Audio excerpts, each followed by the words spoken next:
Europe. Il est 7h14, Patrick Cohen. Le vrai faux, Géraldine Wasner, est la disparition d'un symbole français. Les cafés, Patrick, les bistrots, bar tabac mettent la clé sous le comptoir. Les fermetures se multiplient, s'alarme le distributeur France Boisson qui vient de sortir un livre blanc. Son président Loïc Latour veut aider les communes à faire face.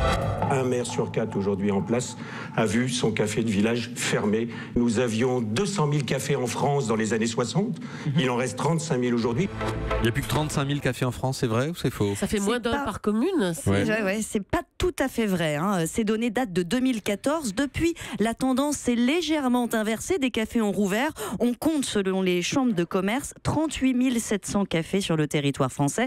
C'est 5 fois moins que dans les années 60. Mais si l'activité se maintient, voire progresse dans les grandes villes et dans les centres où la démographie est dynamique, ce n'est pas le cas dans les villes moyennes ou les zones rurales où les fermetures continuent.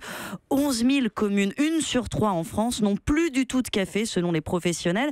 Et ça dit quelque chose parce que les maires en témoignent, ce sont souvent les derniers commerces à partir quand une zone se dévitalise. Ils ferment parce que le foncier augmente dans certains centres, que la clientèle disparaît. Elle a vécu la crise, dépense moins et a changé ses habitudes surtout. C'est au centre commercial maintenant que les jeunes se rassemblent. Centre où l'on peut se garer, ça compte. Depuis des années, les pouvoirs publics se lamentent de ces fermetures, mais ils n'arrivent pas à les empêcher. Est-ce qu'ils le peuvent?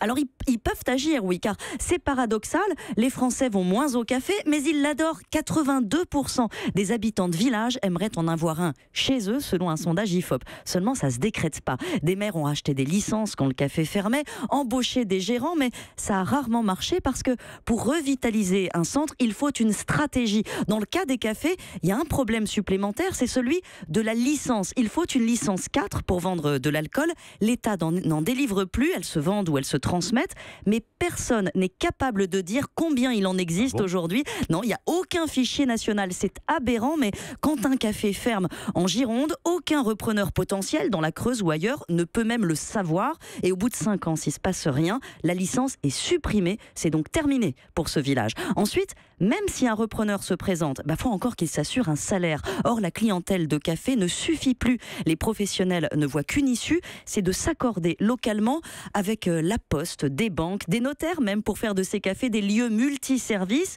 Les cafetiers ont lancé des initiatives qui fonctionnent, mais c'est long, c'est compliqué. Et ils ont vraiment besoin de l'aide des pouvoirs publics. Pour être fier comme un bar tabac. Merci Géraldine Wasner. Coluche sort de ce corps. Europe. Europe 1.